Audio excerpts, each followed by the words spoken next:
Welcome to the Cheating Wife Stories channel. In the quiet suburbs where life seemed predictable, a subtle transformation was taking place. The advent of technology was slowly weaving its way into every corner of daily life. At first it felt distant, like a trend reserved for tech-savvy pioneers. Yet with each passing year its influence grew undeniable. Conversations among neighbors shifted from gardening and local gossip to the mysterious allure of going online. At work, colleagues boasted about the revolutionary power of email and the endless information available on the web. It all sounded surreal to me, a mix of science fiction and fad. Meanwhile, my children, growing up in a digital age, begged for a home computer, insisting it was essential for their school projects. Deb, always eager to stay connected with her friends, began dropping hints too. Reluctantly, I gave in. We visited a local electronics store where I marveled at rows of screens glowing with promises of connection and entertainment. The salesman assured me that owning a computer would simplify life and open doors to unimaginable possibilities. I still wasn't convinced, but their enthusiasm was infectious. With a sigh, I handed over my credit card, feeling both excited and apprehensive. When the computer arrived, it brought an air of novelty and change. The kids fought over their turn to explore it, and Deb dived into emailing friends and playing online games. As for me, I approached it with cautious curiosity, unsure of what I would discover. Slowly but surely it became a fixture in our home, bridging us to a vast, unfamiliar world. When I finally purchased a computer, it marked a turning point in our household. Initially, it felt like a fancy toy, something to entertain the family and keep us connected. Deb quickly became adept at sending messages to friends and indulging in online games, while the kids used it for homework and browsing educational sites. As for me, I couldn't resist exploring the endless possibilities, delving deeper into the digital world than I ever thought I would. I worked late shifts, coming home after everyone had gone to bed. While most guys would go out to bars, I stayed home. Over time, I became interested in stories about cheating wives. I found the ones about women being unfaithful to their husbands especially captivating. These stories planted seeds of doubt in my mind, making me more suspicious of Deb. I started watching her closely, getting upset if she was too friendly with other men. I even started checking her emails and going through her things, even though I knew it was irrational. I remember reading about men who'd caught their wives with other men, and it made me wonder, would I feel turned on by that? I didn't think I would, given my jealousy, but the thought lingered. I mentioned it to Deb once, but she seemed confused. She assured me that she was loyal, and that I shouldn't be worrying about such things. Deb and I met in our 20s at her sister's wedding. We hit it off instantly, started dating, and were married within a year. We had 2 kids, Kyle and Kayla. However, her sister Sandy was known for her wild ways. She'd been known to sleep around in high school, and I had even been part of a ménage à trois with her and a friend. Sandy's husband Bob wasn't much better and didn't like me much. I always thought he tried to flirt with Deb at our wedding, but Deb just thought he was being friendly. We had an unspoken rule never to talk about our past, especially with our mutual jealousy issues. Our marriage wasn't perfect. Deb worked nights, I worked days, and we barely saw each other. One day, Deb asked me to fix Sandy's kitchen sink. I agreed, brushing off her plumbing joke. When I arrived, Sandy was in a revealing bathrobe and offered me coffee. She showed me the sink, which I quickly fixed. As I worked, Sandy started making advances, leaning in and saying, "Are you going to sleep with me now?" I refused, telling her I loved Deb and would never cheat on her, especially not with her sister. Sandy tried to use our past against me, but I held firm. She then threatened to tell Deb about what had happened between us before, trying to blackmail me. I told her I wasn't interested and that if she tried to stir up trouble, I'd tell Deb everything. Sandy mocked me, calling me a stupid man for not taking the opportunity. She even claimed she could destroy my marriage. But I didn't budge. I refused her and vowed to tell Deb everything. After finishing the sink, I packed up my tools and left for work, my mind racing with questions. Would she lie to Deb? At work, I tried calling Deb, but got no answer.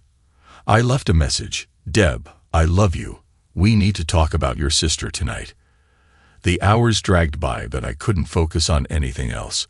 Around 6 p.m., I called home again, but no one picked up. I phoned Deb's mom, who told me she left with Sandy and Bob. The kids are here with me. Later, Deb called me, asking if I could watch the kids while she went out. I agreed to keep them overnight. Tell her I love her, and I'll see her tonight, I said before heading back to work. That night felt like it would never end. I knew I had to tell Deb about her sister, but I was sure she'd understand. When I finally got home, I saw Sandy's car in the driveway. I opened the door and found Sandy sitting on the couch holding Deb's hand. Bob was adjusting his clothes, and Deb was lying on the couch, drunk and terrified. I lost it. I rushed at Bob, punching him repeatedly, but before I knew it, something shot me in the back of the head, and I blacked out. When I came to, I was in the hospital. A police officer named Jen Andrews was there explaining that I had a concussion and could have been charged with attack, but the charges were dropped. Apparently, after I attacked Bob, Sandy had struck me with a vase to stop the fight. I asked about Deb. The officer told me she was throwing up when we arrived. Your sister-in-law said she drank too much. When we spoke to your wife, she said she doesn't remember much except you yelling at her. After the officer left, I was left in a fog trying to piece everything together. I knew I couldn't stay with a wife who had betrayed me, but I needed to understand why it happened. The next morning, I called my sister Amy to pick me up. While I was waiting, my phone rang. It was Deb. Do you want me to come get you? She asked. We need to talk now that we're even. Even, I snapped. You slept with Bob, and now you're calling it even. On leaving, I added, Amy's coming to pick me up. Deb tried to explain, but I hung up on her. When Amy and I arrived at the house, I told her to stay in the car. I walked up and knocked on the door. Deb answered. Where are the kids? I asked. They're with my mom, Deb replied. Did you get my message? I pressed. Yes, she said quietly. Sandy told me how you forced her to have sex, I said, my voice firm. How could you do that?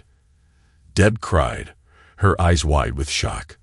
I didn't, I shot back. I went over to fix the sink. Sandy came on to me, and I turned her down. She said she'd lie and tell you we slept together. She's been jealous of us and wanted to break us up. Deb's face twisted with disbelief. Why would Sandy lie to me? She asked, almost pleading. Because she's jealous, I replied. She and Bob are partner swappers, and they've been trying to get you involved. Deb refused to believe me, shaking her head. I did it to get even with you, I said, my voice hard. You slept with Bob, so I slept with Sandy. Deb's face went pale. She took a shaky breath. No, that's not true, she whispered, almost to herself. I paused for a moment before continuing. Sandy knew everything about me, my body, the mole on my thigh, because we slept together in high school. I didn't tell you because I didn't want to lose you. Deb looked lost. I don't know what to believe, she said. This isn't about Bob, I said. It's about the disrespect, about the trust you broke. If I had molested her, why didn't she call the police? She didn't because it didn't happen.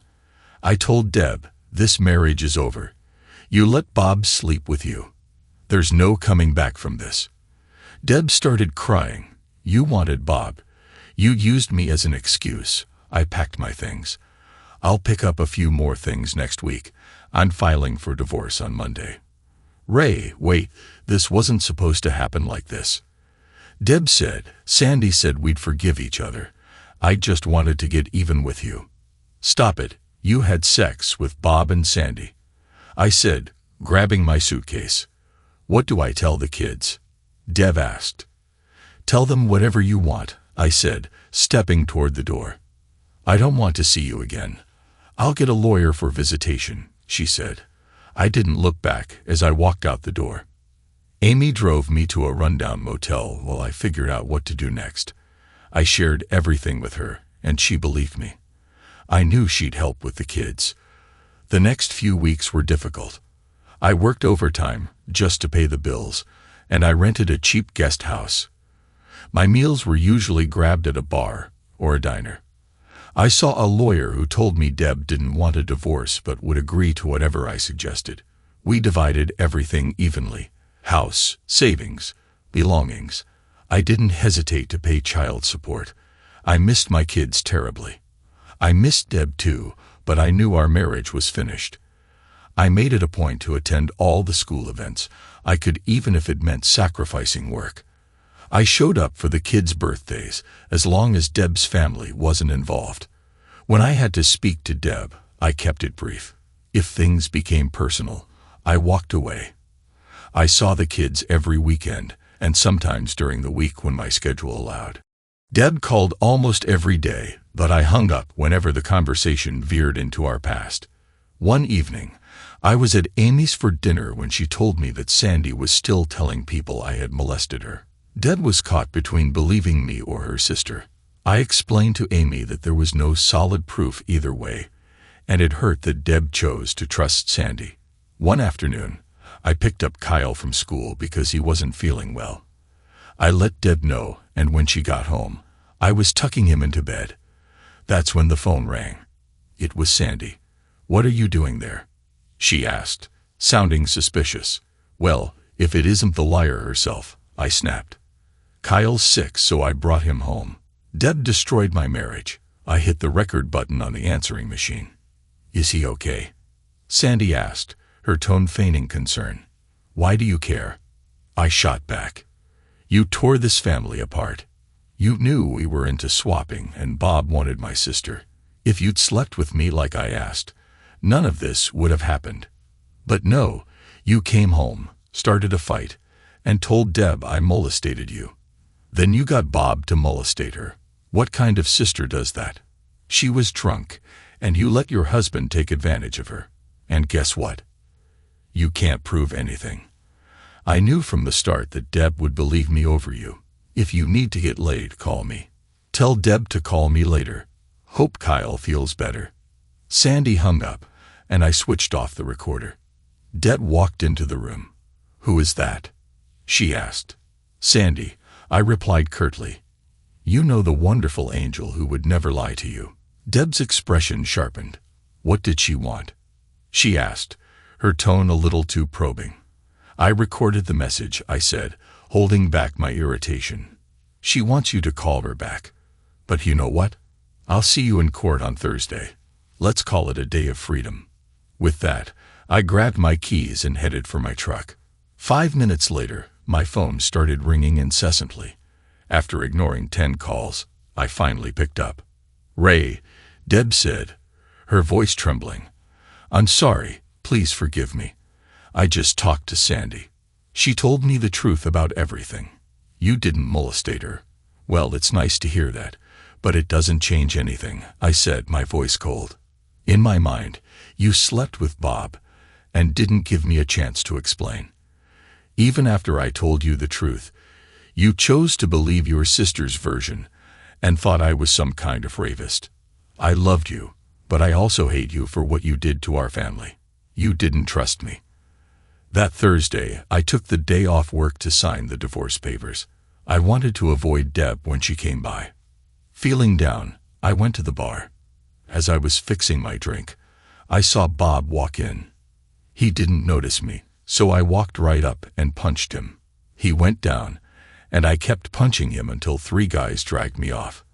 I screamed, "I hope you burn in hell," as I kicked him again before they pulled me away. The police arrested me and took me to jail. I called Amy to tell her what happened and told her not to bail me out. I was going to serve my time. She cried when I hung up. Deb visited me in prison, but I refused to see her. It took almost 2 months for my case to go to court. I pled guilty to attack and got 2 years minus time served. Amy stored my things and told me Deb was sick and wanted to see me. I still refused. Amy said, "Deb loves you. Her family is furious about what Sandy said. She never signed the divorce papers. You're still married when you go to jail." Prison was hell. I was constantly fighting, trying to gain some respect. My cellmate, Keeler was a lifer who'd homicided his wife and her lover. After a few rough months, I started earning enough respect to avoid being maltreated. Keeler even started talking to me. Then one day, I was shocked to see Deb waiting for me during visitation. "What are you doing here?" I asked, trying to keep my anger in check, though I still loved her. She cried, saying, "I made a huge mistake. I'll wait for you. I haven't signed the divorce papers. I love you." I didn't respond. I just walked away, leaving her standing there at the window. Later, I overheard a plot against Keeler. Someone was planning to eliminate him over a past homicide. I didn't want to get involved, but I couldn't just ignore it. I warned Keeler, even though I didn't want to be tied to his group. At first, he didn't trust me, but eventually he acted. The next day, when the attacker lunged at Keeler with a knife, Keeler had thick books under his shirt to protect himself. The knife hit the books, and Keeler's crew jumped the attacker and struck him until the guards arrived. Keeler didn't flinch. He just calmly finished his meal as if nothing had happened. After that, Keeler and I started talking regularly. In the cell, he was a different person, calm, thoughtful. Outside, though, he was tough and clearly the leader of his group. He talked about his own children, especially his youngest daughter, Angie, who was a lawyer. He mentioned that she was the only one who still kept in touch, but he wouldn't let her visit for her own safety. He was proud of her accomplishments, though, and told me she was doing well. I opened up to Keeler about everything, how Sandy had set both me and Debbie up. "Do you still love her?" Keeler asked. "Yeah," I answered quietly, "but I can't get past what she did to our family." "Does she still love you?" he asked again, his voice steady. "She says she does, but I can't forgive her." I said, "Why?" Keeler asked. "If a woman said she would wait for me, I'd be the happiest man alive. What about her not trusting me and running to another man?" I snapped. "You liquidated a guy over that." He said without emotion, "I regret it every day. I didn't give my wife a second chance. Don't make the same mistake. Holding onto that hate will destroy you." His words hit harder than I expected. Was he right? What did I have now? No job, no family, no future.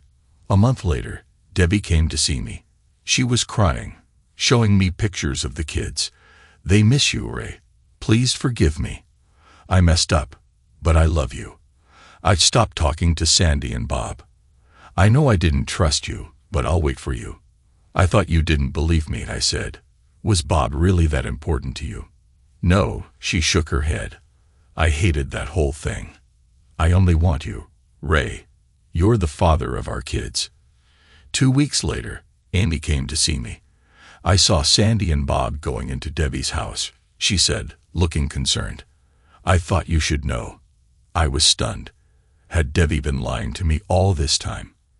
I'd been ready to forgive her, but now I wasn't so sure. I needed answers, and I needed them fast. A month after that, Keeler came to me again. "I owe you one for what you did," he said. "I used to be a lawyer, and I know some people who can help get you out of the parole program. We might be able to speed up your release." I wasn't entirely convinced, but I trusted Keeler enough to give it a shot. A few weeks later, I was called in front of the parole board. The governor asked about my prison behavior and my plans for when I got out. I told him I had a sister and her husband who would take me in while I got back on my feet. When they asked about my marriage, I explained that I was in the middle of a divorce, but wasn't sure where Debbie and I stood. They thanked me for being upfront and said I'd know by the end of the month. Back in my cell, Keeler asked how it went. I gave him the details and then asked, "Did you have anything to do with this?" "Who knows," he shrugged. "But if you get out early, don't forget about those cigarettes." A few days later, Debbie came to visit. She seemed uneasy. "Are you going to be paroled?" "What did they say?" she asked. I tried not to show my nerves. She asked where I'd be living, and I told her about the breakup, but I still had a faint hope that she might come back. She didn't seem reassured. I shifted the topic. "You said you stopped seeing Sandy. Is that true? She's my sister. I don't see her much, Debbie replied. But I cut her off. What about Bob? Have you seen him? I demanded. Why are you asking me that? She said, suddenly defensive.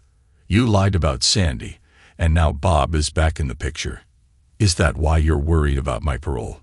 I shot back. Debbie's anger flared. Tell your lover Bob that when I get out I'll finish what I started, and if you're with him, I'll take care of you too. She stormed out, confirming all my suspicions. I wasn't about to eliminate anyone, but I sure wanted to make them feel the heat. I called Amy, who came to visit me. The parole board came to see me.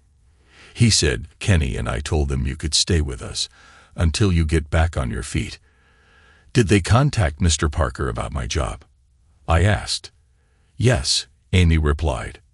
He said you could come back. You were one of the best workers. Thanks, Amy, I said, feeling a flicker of hope. They told me you'll probably be out by the beginning of the month, she added, her voice shaky. A few days later I got the news. I was getting out next week. They gave me the name of a lawyer to meet before seeing a parole officer. I wasn't sure why a lawyer was involved, but I thanked Keeler when I saw him. Don't forget about those cigarettes, he reminded me. They're coming, I said, though I wasn't sure if he had anything to do with my release. When I stepped out of the prison gates, Amy was waiting for me. Her eyes were filled with tears as she pulled me into a tight hug. Welcome home, brother, she said, her voice choked. At her house, Amy and Kenny made me feel right at home. I asked about Debbie, and Amy told me that Debbie had signed the divorce papers after our last conversation. I was finally free. I called Debbie to arrange to see the kids. I told her I just wanted regular visits, no drama. She agreed, but warned me to keep things civil. When I arrived, the kids ran up to me screaming, Daddy, you're back. I hugged them tightly, feeling the weight of everything. I missed you so much, I whispered. We spent a few minutes together. Then I sent them off to ride their bikes while Debbie and I talked. What do you want, Ray? She asked, her tone cold. We're moving on with our lives. Debbie, these are my kids too. I want to be part of their lives, I said, feeling hurt. I was ready to forgive you, but you lied again. You went back to Bob and Sandy. I know who they are. I added, and I won't forget that you lied to me. Debbie snapped. I was lonely. Don't mess with me. I know you slept with her. I'm not going to let my kids grow up in that kind of environment. If I find out they are, I will do everything in my power to take them from you, I said, my voice rising. I would never hurt them, Debbie said, breaking down. But you ruined our family with Bob. I'll keep them away from people like him. I don't trust you anymore, I said, my tone firm. But I'll make sure they grow up right. I promise, Ray, she pleaded. I've changed. I won't go back to that life. Words don't mean anything, I replied.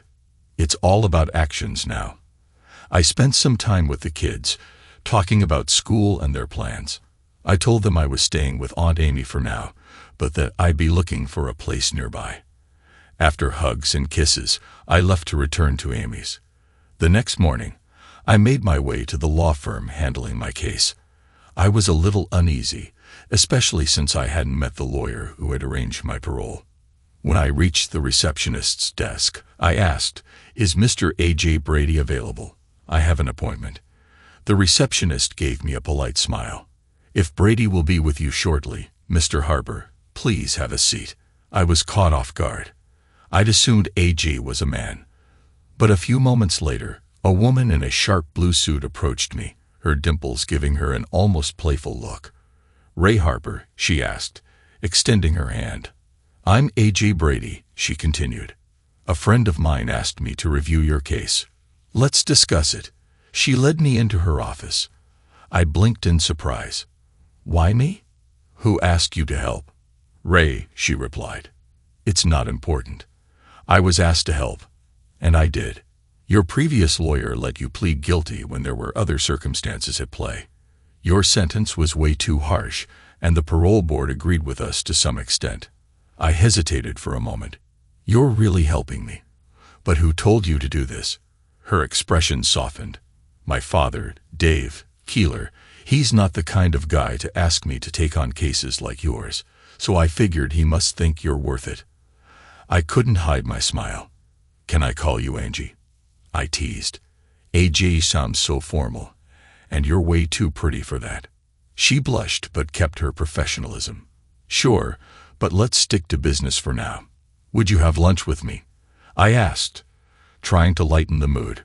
Ray, I don't meet clients outside of work, she said with a smile. It's not a date. I need to grab lunch before I get back to the office. I grinned. If you won't call it a date, then I'll call it a business meeting. Angie laughed. No wonder Daddy likes you. All right, I'll allow it. You can go to lunch, but it's strictly business. We went to a quiet spot nearby, and over lunch, Angie went over the conditions of my parole. I'd need to meet with my officer twice a month, and then once a month for the rest of the year. Curious, I asked. You know everything about me. What about you? Tell me something about yourself. She hesitated, clearly not used to sharing much. Well, she started. I went to law school on a scholarship and specialized in criminal law. That's about it. I couldn't help myself. You're the most beautiful woman I've ever seen. And those dimples, they're just, I trailed off hoping she'd take it as a compliment.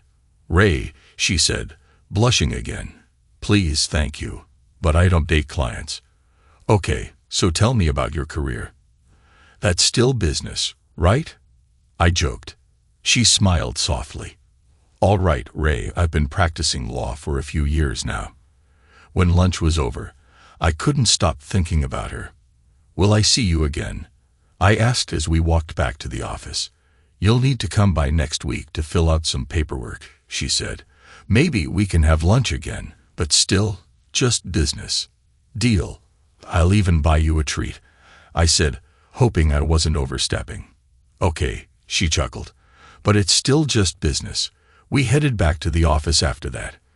Before she left, I held her hand for a brief moment, unsure if it was too much, but she didn't pull away. Her secretary gave us a curious look as Angie walked out of the office, making me wonder if she was different from the usual lawyers I'd met. Back at the office, things were looking up. My colleagues seemed to have a bit more respect for me now. I had appointments with Angie over the next 2 Mondays, but we kept things strictly professional. That is, until the 4th week when she told me it was time to end our business relationship. Are you still my lawyer?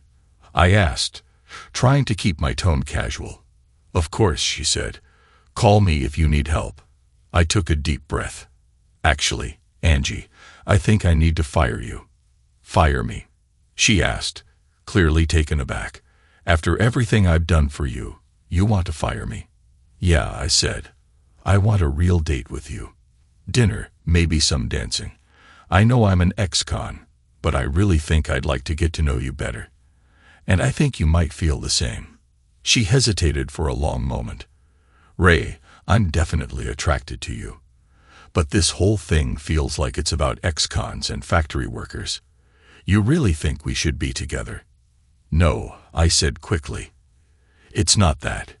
It's just, you're my lawyer. People will talk. So what? She replied, her voice softening. Come out with me just once. If you don't like it, we don't have to do it again. Just follow your heart. Saturday night, I said, feeling both nervous and excited. I've been locked up for so long, I added. But I want to give this a shot. Let's see where it goes. She sighed, clearly torn. I shouldn't do this, but I'll go once. Don't try anything, okay? Don't worry, I muttered. I can't believe I'm saying this. On Saturday, I borrowed a car from my sister to avoid taking Angie in my old truck. She gave me her address, and when I arrived, I was struck by how beautiful she looked. I knew I had to be on my best behavior, but it wasn't easy. We went to a nice restaurant, ordered some wine, and had a great time over dinner. Afterward, we just relaxed, listening to music. Angie, tell me about yourself, I said. Where did you grow up? Were you married? You know most of my story. Ray, she said, smiling. My parents didn't get along, and my dad's been in prison for 14 years. My brother, sister, and I were raised by relatives. I was only 14 when everything fell apart. It was tough on all of us. My siblings love my dad, but they'll never forgive him. I knew my mom was cheating, so I told my dad," she continued. 2 weeks later, he caught her. I blamed myself for what happened. I reached across the table, touching her hand. "Angie, you were just a kid. You couldn't have known what would happen." After that, I decided to study law, hoping I could help my dad. She said I went into criminal law, but his case was already beyond saving. He's proud of me, though.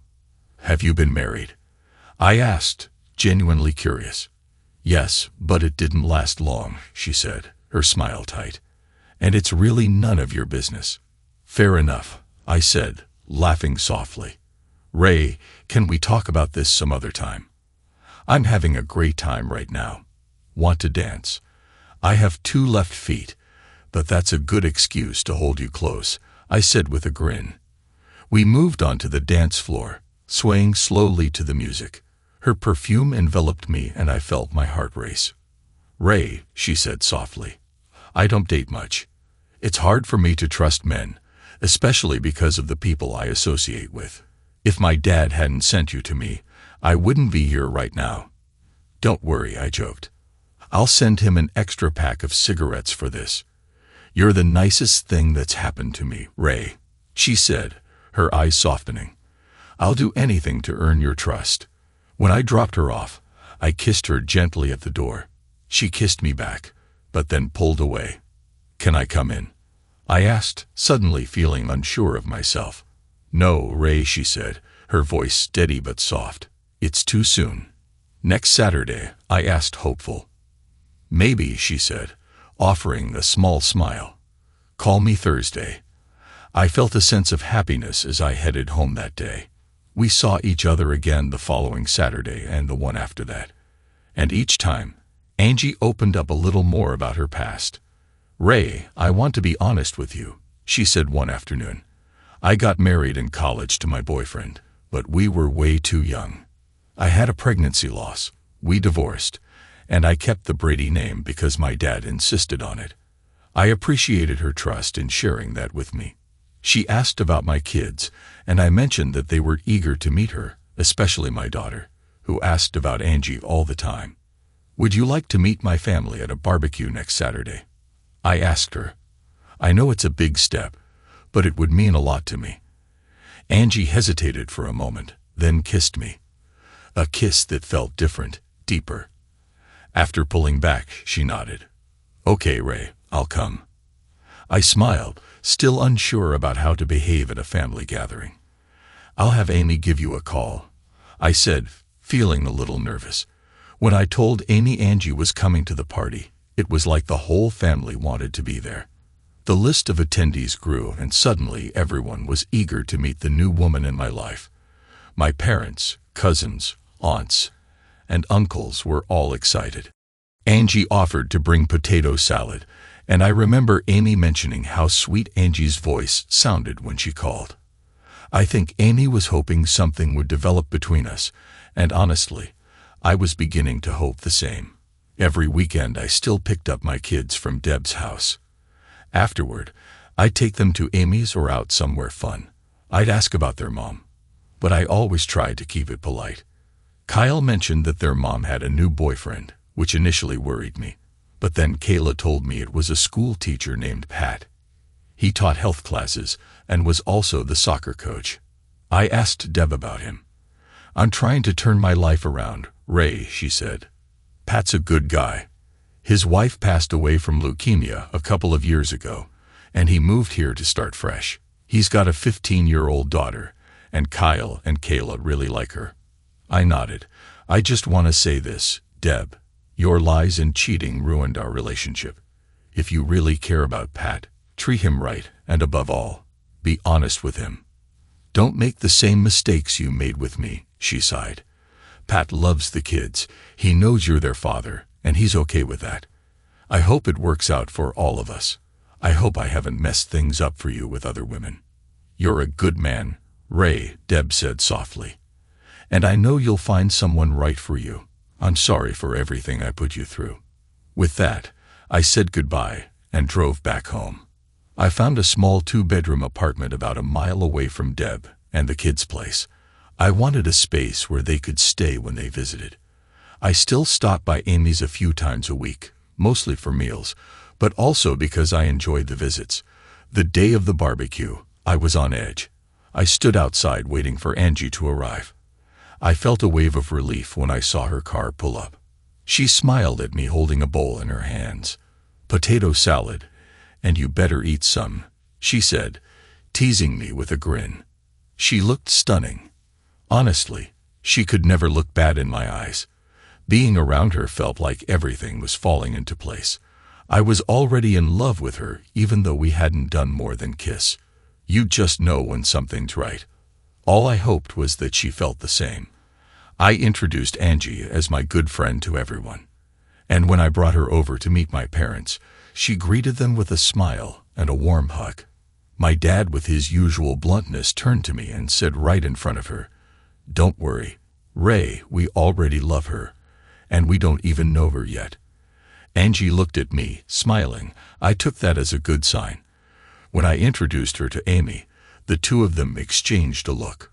"Ray, I never told you this before," Amy said, "but I met your sister when I was working on your parole. I didn't mention it before because it never came up, but now that we're all in the same circle, I wanted to be upfront. I told you I wouldn't lie to you, and that's why I'm saying it now." I was surprised. I had no idea. Amy went on. "I hadn't talked to her since then, until she called me about the potato salad. Is there anyone else I should know about?" I nodded. "Yeah, I've spoken to Deb, your ex-wife, and I'd also talked to Sue and Bob, your boss. I made sure you'd have a job after everything with the bar fight and the police. I did all that as your attorney, but I never expected to fall for you, Angie. I didn't even know you." Angie paused, looking conflicted. "I'm sorry I didn't tell you about all of this, Ray, but honestly, I shouldn't have. You were my client, and I had to know the truth before I could fully support you. If you want me to leave now, I'll go." "I understand." "Leave," I repeated, heart pounding. "You just said you were in love with me, and that's all I needed to hear." Before she could say anything else, I grabbed her, kissed her, and then pulled her into a hug. I introduced her to the rest of the family, then told Angie I'd be back in a few minutes. The kids were eager to meet her. When I returned, Kayla was the first to approach Angie. "Hi, I'm Kayla," she said, her voice shy but eager. "Are you Daddy's girlfriend? You're really pretty, just like Daddy says." Angie smiled. "Hi, Kayla. You can call me Angie or AJ if you want. You're a very pretty girl, too." "It's really nice to meet you." Kayla grinned, then added, "Come meet my brother. He's 10, and he's afraid of girls." I laughed. "Kyle, this is AJ, Daddy's friend." I saw Kyle shyly shake Angie's hand, then watch as she knelt down to talk to them at their level. It was clear they were hitting it off, and I couldn't help but feel proud. I joined them and Kyle looked up at me. "We like her, Daddy," he said, surprising me. "She's pretty and sweet." Once again, Angie just looked at me and smiled. The barbecue had been a great time, and as the evening came to a close, I found myself talking to her when Kyle and Kayla approached. "Dad," Kyle started, "remember how you said we're going to the amusement park in 2 weeks? Can Angie come with us? That way, when Kayla and I are on the rides, you'll have someone to hang out with." I tried to explain to him that those kinds of questions were better asked privately. Maybe Angie had other plans, or maybe she wasn't into amusement parks. Kyle turned to Angie and apologized. "Sorry, Angie," he said. "I didn't mean to assume you'd want to go." Angie laughed softly and crouched down to his level. "Honey, what your dad means is that you should ask him those things, not me. But as for the amusement park, I love them, and I'd be thrilled to go. And if your dad's okay with it, maybe I can ride the roller coaster with you." Of course, we all ended up going to the amusement park. The kids rode everything they could, and Angie kept her word, taking Kyle on the roller coaster and the Ferris wheel. On the way home, Kayla made an observation. "Dad, you need to buy a car. Your truck isn't big enough for all of us. You can't expect Angie to keep using her car all the time." Angie and I laughed, but Kayla had a point. The next couple of weeks were a little quieter. I worked a couple of weekends, and Angie had court commitments. We talked on the phone a few times, but it wasn't the same as seeing each other in person. One Saturday, I picked up the kids and we decided to go to Chuck E. Cheese's for some pizza and games. While we were at the house, Kayla asked if she could call Angie to invite her to come along. Not wanting to let her down, I agreed to make the call. I dialed Angie's number and spoke first. "Hey, Angie, it's Ray. Kayla wanted me to ask you what you're doing tonight." "Oh, hey Ray," Angie replied. "I was planning to go out with some friends." "Why?" "Nothing, just checking." "Have fun," I said. "Wait," Angie said. "You said Kayla wanted to ask me something. Can you put her on the phone?" I handed the phone to Kayla and listened to her side of the conversation. "Hi, Angie," Kayla said cheerfully. "Dad's taking Kyle and me to Chuck E. Cheese's for pizza and games. We were wondering if you'd like to come with us." "Sure. I'll come. I'll tell him." "We miss you too." "See you soon," Angie replied. When I got the phone back, I couldn't help but feel a little bad. "Sorry, honey," I said, "but she's already got plans." Kayla was confused. "What do you mean, Dad?"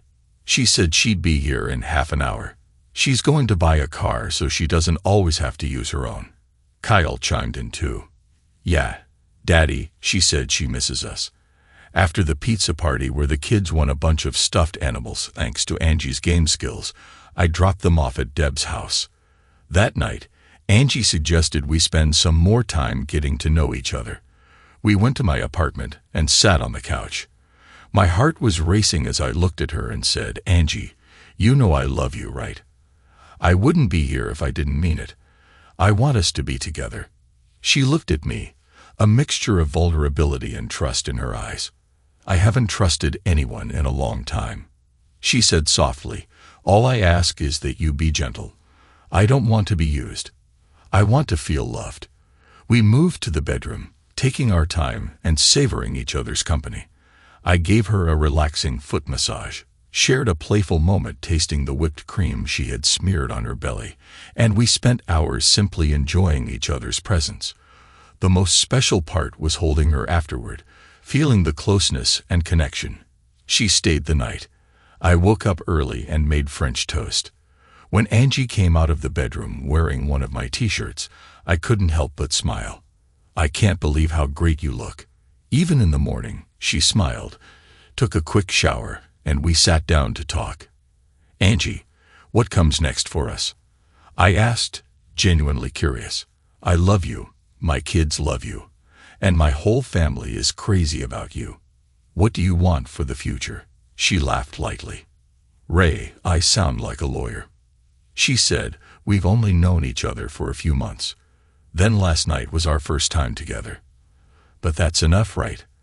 I know it's been short, but I want you in my life every day," I said, my voice full of conviction. "And if we haven't made love enough yet, we can go back to the bedroom and spend the whole day there." Angie smiled warmly. "Ray, I want to marry you. Will you marry me?" Her eyes filled with tears. "Ray, I don't take love lightly. I made a mistake once. But yes, I will marry you. I will always be there for you and your kids.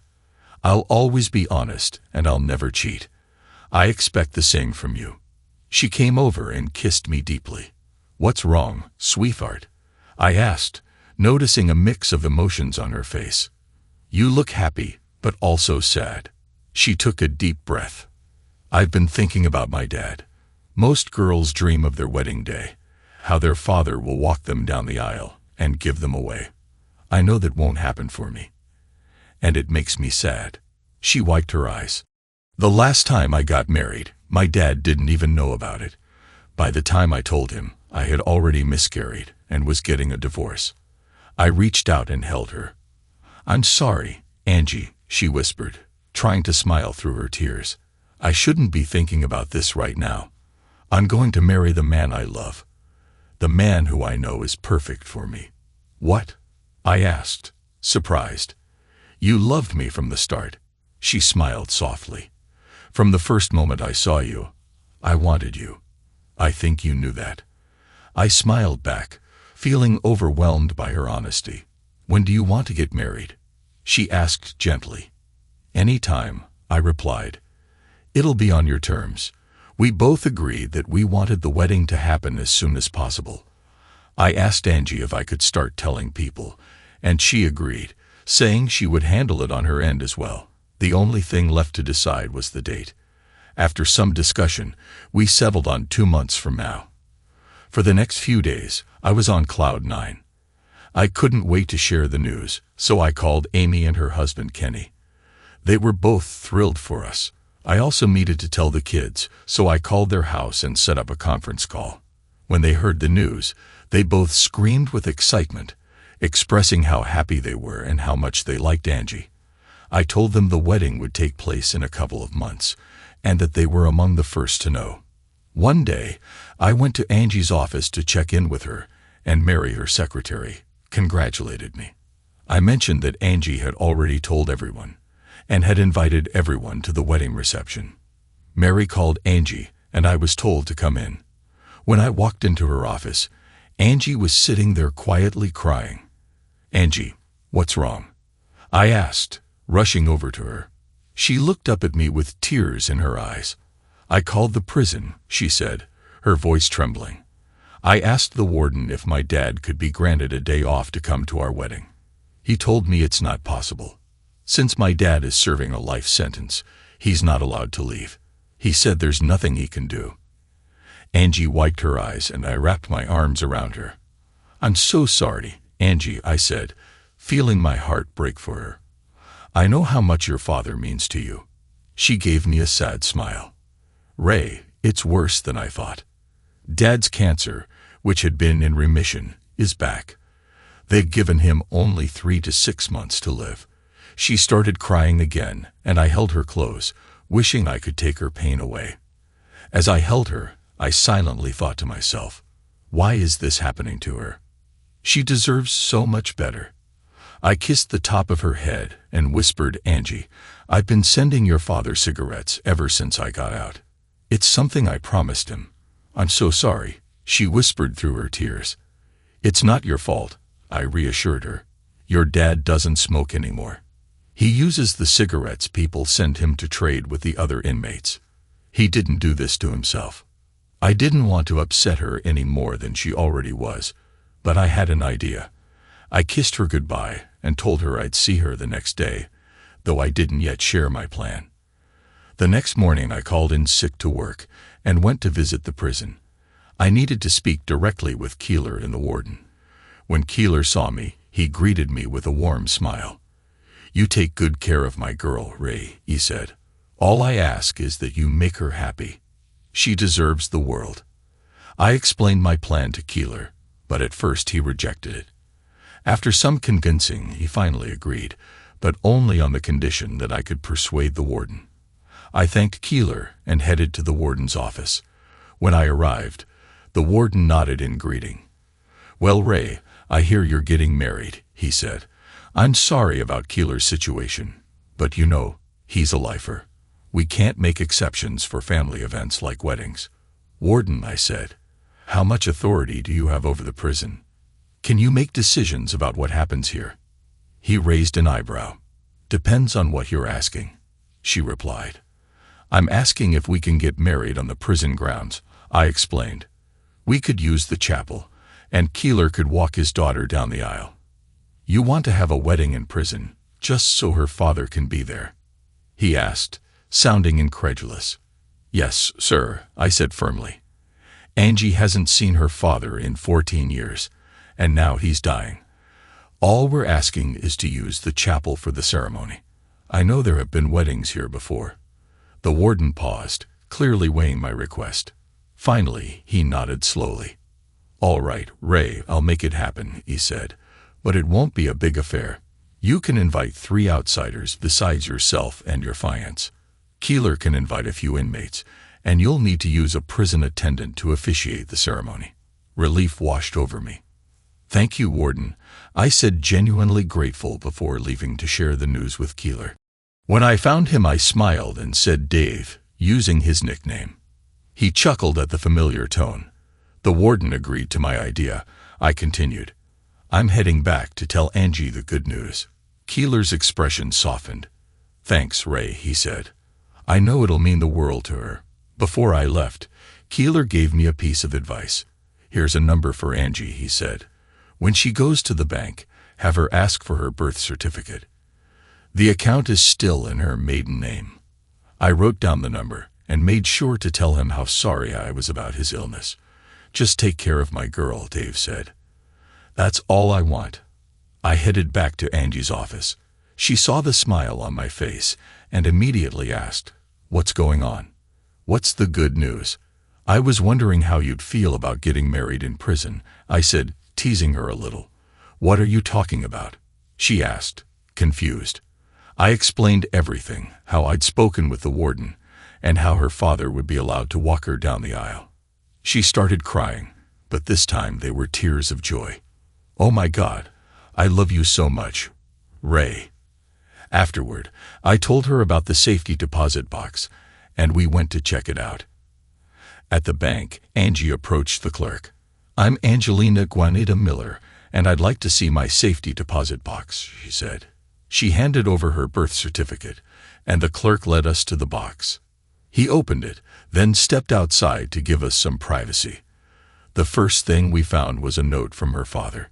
"Dear Angie, if you're reading this, it means you're either getting married or I've already passed. I hope it's the former. Inside the box, you'll find your mother's engagement ring. I know people wondered where it went. I kept it safe for you. She wasn't perfect, but she loved you. And I know she would have wanted you to have her ring. There are also bonds worth over $15,000 to help pay for your wedding. I arranged this before I was incarcerated. When you see Brad and Lisa, tell them there's a box for each of them too. Only yours contains a ring. Congratulations, and always be honest with your husband. With love, Daddy." As we discussed our wedding plans, we decided to invite Angie's brother Brad and her sister Lisa along with my sister Amy. The reception would be for family and friends after the ceremony.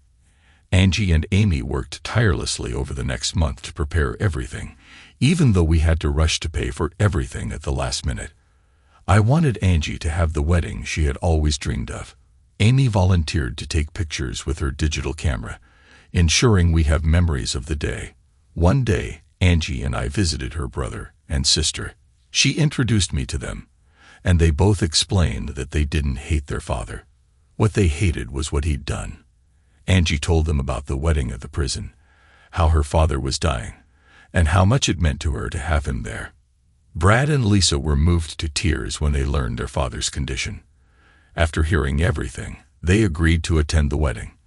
Angie gave them the numbers for their bank safety deposit boxes, and they were shocked to learn that their father had left something for each of them as well. On the day of the wedding, Angie and I drove to the prison together, with Amy and her husband following in their car. Amy's husband stayed in the car while Angie and I went inside. I'd arranged a suit for Keeler, and one of the guards took it to him.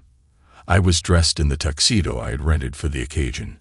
Amy went with Angie to help her with her wedding dress, as Angie didn't want me to see her until she walked down the aisle. I waited for her in the chapel. Brad and Lisa arrived, and I couldn't help but smile. Brad was my best man, and Lisa would be Angie's maid of honor. The chapel had a small piano, and one of Keeler's friends, an inmate, was playing some soft tunes. The guard escorted in 5 other inmates who were close to Keeler, and they took their seats. The warden entered with the priest, smiling at me as he approached. "After the ceremony, we'll have cake and punch," he said. For a prison warden, he wasn't too bad. The music swelled as the pianist played, "Here Comes the Bride," and everyone rose to their feet. Angie appeared at the door, walking down the aisle with her father. Both of them had tears in their eyes. Angie's wish had come true. Her father was there to walk her down the aisle. As they reached the front of the chapel, The small wedding party stayed standing, and a guard closed the door behind them. The priest asked, "Who gives this woman to this man?" "I do," Dave replied proudly before sitting down. "Angelina Juanita Miller Brady, do you take Raymond Michael Harper to be your husband?" The priest asked Angie, then turned to me. We both answered, "I do." We made sure to say our vows, pledging to love and honor each other. From that moment on, we knew we'd face everything together. After I said my vows, I kissed Angie, and then she turned to kiss and hug her father. We moved to a nearby room to enjoy cake and punch, provided by the warden. Brad and Lisa went over to their father, and for the first time in nearly 15 years, they spoke with him. There were many tears, some of joy, others of regret. They wanted their father to know they still loved him. Emmy took photos of Angie and me during the ceremony, capturing many heartfelt moments, especially between Dave and his children. Laughter, tears, and embraces filled the room. Afterward, Amy and her husband went to a 24-hour photo center to develop the pictures. They had them enlarged and made copies, so each family could take home a set. Brad and Lisa, along with their children, came by to pick up their pictures. They showed their kids Dave's photo and said, "This is your grandfather." Amy had taken 4 sets of photos. After the reception, each family received one for Angie and me, one for Amy, and one for Brad and Lisa. Angie looked stunning in her wedding dress. If she had wings, she would have looked like an angel. To me, she was the most beautiful woman in the world, and now she was my wife. We danced, ate, and danced some more, sharing kisses and laughter. People who knew me at work told me I was a lucky man, but I didn't need anyone to tell me. I already knew. I had the ring, and I wasn't letting go of it. Some people might wonder why Debon Pat didn't come to our wedding. It was Angie's day, and I didn't want anything to ruin it.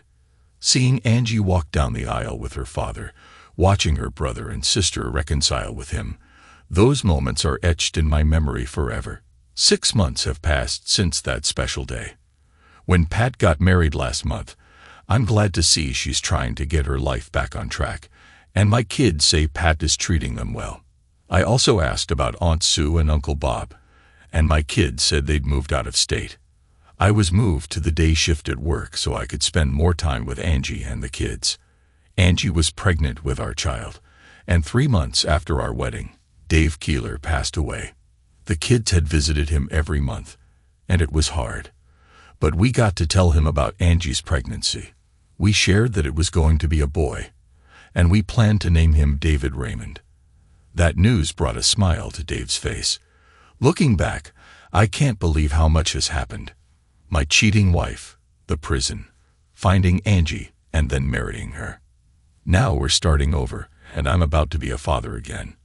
Not a day goes by that I don't thank God for the second chance Angie and I have been given. For everything we've been through, we have each other, and that's more than I ever expected. Life moved forward in a way I never thought possible. Angie and I settled into our rhythm as newlyweds, navigating the joys and challenges of blending families. The kids adored her, and as the months passed, Kyle and Keeler seemed to blossom under her gentle care. They were just as excited as we were about the arrival of their baby brother, often arguing over who would hold him first. Work kept me busy, but coming home to Angie and the kids made every long day worth it.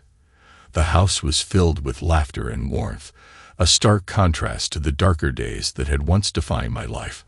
I still thought about Deb occasionally, mostly because of the kids, but our conversations remained civil and focused on co-parenting.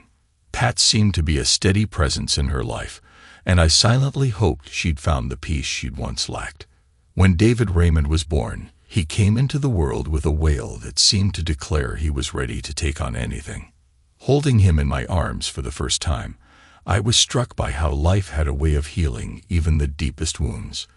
Angie's smile, as she watched us, made everything feel complete.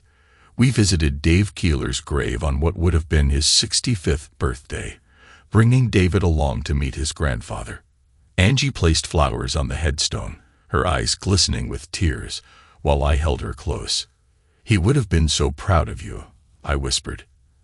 As the seasons passed, the pain of the past faded into a distant memory, replaced by the love we'd built together. Angie and I weren't perfect, no one is, but we were perfect for each other, and that, I realized, was enough. Looking back, I know life could have taken a very different turn. But here I was, standing on the porch of our home, watching Angie chase the kids around the yard, while David cooed in my arms. For the first time in years, I felt like I'd finally come home. Thanks to everyone who took the time to listen to today's stories. If you enjoyed it, please consider liking and subscribing if you haven't already. Feel free to share your thoughts on the events in the comments below. Take care.